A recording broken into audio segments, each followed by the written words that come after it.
सभी को। तो जैसा कि आप लोगों को पता है कि नीट का पेपर लीक हो गया है, जिसके ऊपर मैं एक वीडियो बना रही हूँ। तो मैं सीरियस इसीलिए दिख रही हूँ क्योंकि मैटर भी बहुत सीरियस है। मेरे खुद के घर के 3 बच्चों ने नीट का पेपर दिया था। आंसर की हमने चेक की और हम लोग बहुत खुश थे। मैं पूरा रिजल्ट तो नहीं बताऊंगी और अब बताने का कुछ फायदा भी नहीं है। लेकिन आज वही तीनों बच्चे ना खाना खा रहे हैं, ना किसी से बात करने को तैयार।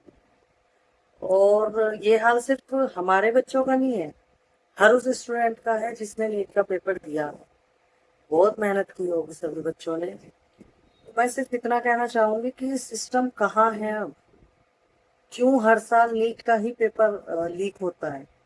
इतने सारे मीम्स बन रहे हैं सोशल मीडिया पर, लेकिन हर साल यही काम यही काम। अगर यही काम हर साल बच्चा पूरी पूरी साल मेहनत करता है एक सपना लेके कि मैं कल को एक अच्छा डॉक्टर बनूंगा, लेकिन पेपर देने के बाद उसको क्या पता चलता है कि हमारा तो पेपर ही लीक हो गया। तो ये कब तक चलता रहेगा?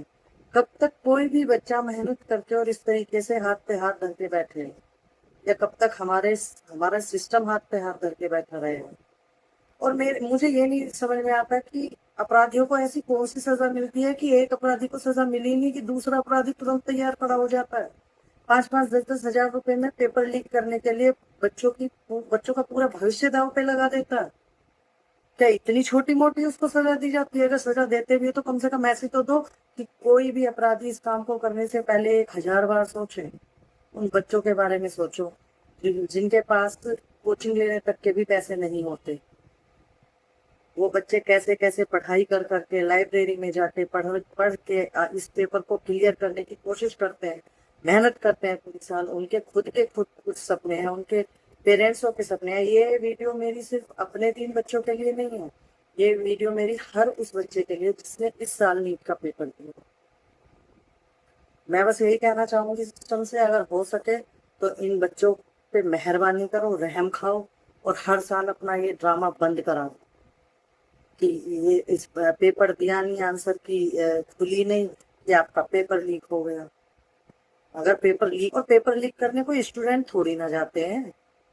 एनटीए में से ही कोई होगा जो पेपर को लीक कर रहा होगा। इस सिस्टम को सुधारो ना सबसे पहले। कब तक ऐसे चलता रहेगा? कब तक बच्चे लगे रहेंगे? वीडियो किसी व्यक्ति या किसी संस्था को टारगेट करने के लिए नहीं है।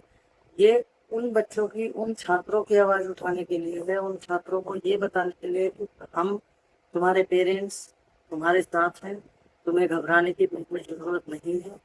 री एग्जाम होगा तो कोई परेशानी वाली बात नहीं है, लेकिन परेशानी वाली बात यह है कि हर बार बच्चे री एग्जाम क्यों दें?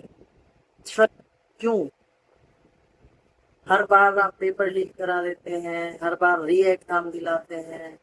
अरे कितने सारे बच्चे तो इस बार ऐसे थे जो बोल रहे थे हमारे तो फुल मार्क्स आने वाले हैं। क्या रहा उनका? बच्चों की मेहनत के बारे में कभी तो सोचो।